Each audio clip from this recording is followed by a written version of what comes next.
Hey YouTube, today I want to make a video about going vegan in recovery from a restrictive eating disorder, or maybe more broadly any eating disorder, but I think it is more of a concern for restrictive eating disorders. I will however touch briefly on binge eating, but that is not where my experience lies, so maybe consult a professional as well. I mean, in all of what I'm saying, again, consult professionals, but this is just my opinion on the matter. So people who follow me on Instagram will know I'm not a vegan right now. And if they read my captions, they might also know that I am interested in going vegan, and it is something I became aware of when I was in my eating disorder, to sort of be more restrictive. But as I educated myself, as I watched Earthlings, as I watched Forks Over Knives, and Freely's videos, I mean, honestly, I don't believe a word of half of what Freely says, but some of Freely's videos really educated me into how detrimental animal products can be to health, and the benefits of a vegan lifestyle and animal rights. And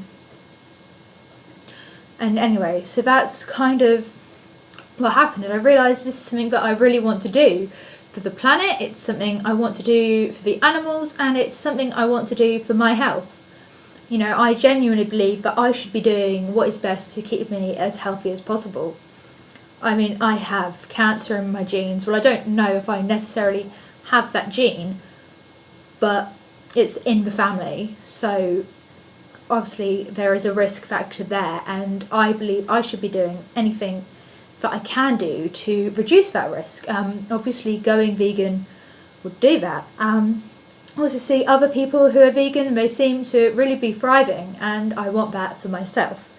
See, the dilemma is how it may impact on my eating disorder recovery. I know some people like Brianna Jack Fruitson have recovered on a vegan lifestyle perfectly fine. Some people are completely against the idea, so obviously there are people who are going to disagree with my opinion. Now, I think personally that, well, it depends on the eating disorder and it depends on the individual.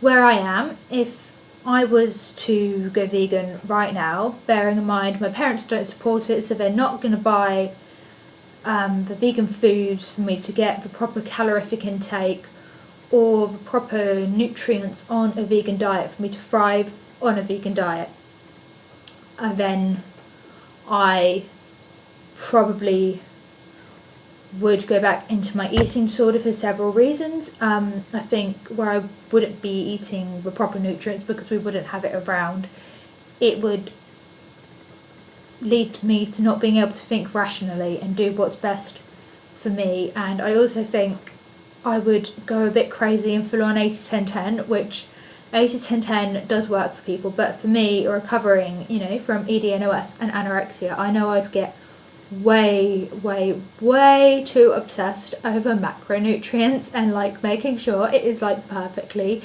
80-10-10. As the perfectionist I can be, 1 gram over or 1 gram under would be too much.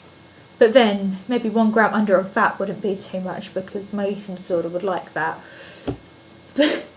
Conflict of interest there.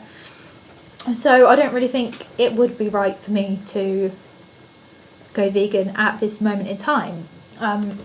My overall view is that I need to do what's best for me. I need to work on rebuilding my health and my mental well-being before I work to save anyone else, be that a person or an animal. Of course, in recovery from my eating disorder, I do like to try and help other people recovering from their eating disorders, but not in a way that's detrimental to me. If a person comes to me and they want recovery and they're really committed to recovery, and yet they may have a few slips, that's fine, and I will help them, and I'll stay following them on Instagram or Tumblr or wherever. But if someone who's still very stuck in their eating disorder, they're not really committed in recovery, they use the term forced recovery, and they are always really, really negative, then I'm not going to offer them support. I'm not going to follow them on social media because that's detrimental to my well-being.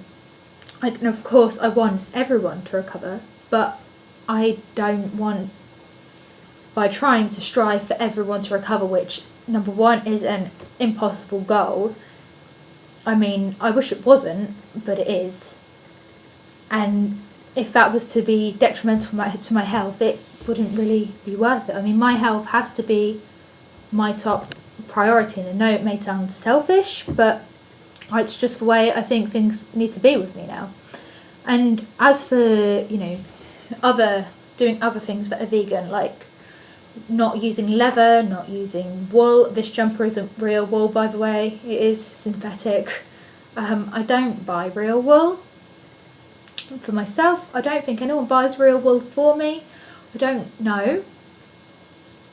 But I definitely know I don't buy it for myself. Leather, I do have like a bag from like ages ago that is real leather, and I have some shoes which are leather. But if I was to go vegan now, I wouldn't stop wearing them because they've already been bought. So the animal, I might as well get as much use as I can out of them.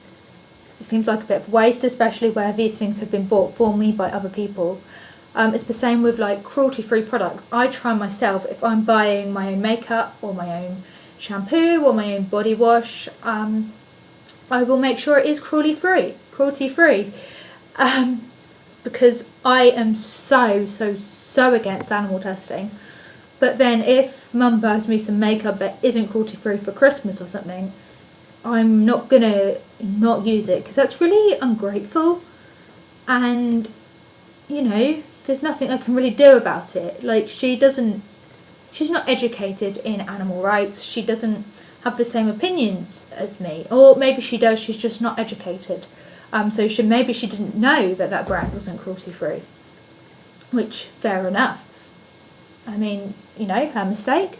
But I'm not going to not use it just because it's been used by an animal. It's like an animal's been abused for it. I mean, maybe when I go fully vegan, if I get new stuff as presents that isn't cruelty-free, I will. But then at that point, my parents will know of my decision, and bearing in mind the earliest I could realistically go vegan, bearing in mind my parents don't support it, is when I go to uni. They won't have to buy the vegan food, so maybe they'll be less opposed to it because it won't be costing them extra money. It will be my money and my decisions. So they'll be less opposed to me going vegan and more inclined to make sure when they're buying me presents that it is cruelty-free, no wool, no leather, no animal testing, no honey, no beeswax. That sort of thing. Obviously there's probably loads more animal products which I haven't talked about in this video, but they're just the general things I get for presents. Yeah. And so that is my opinion right now. And obviously if you think going vegan is going to work for you in recovery, then fine. I mean, especially for binge eating disorder, I think going vegan could work because it would ensure you're getting the proper nutrients, would ensure you can't binge on the food you would have binged on before you went vegan, unless you binged on vegan-free versions, but which you might do, I don't know.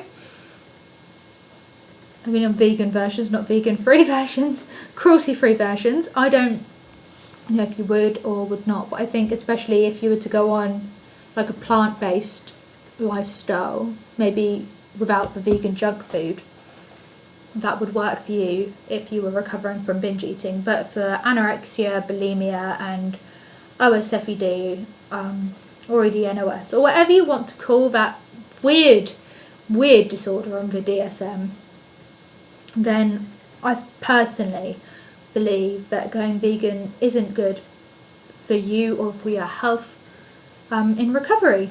And I will see you in my next video. Bye!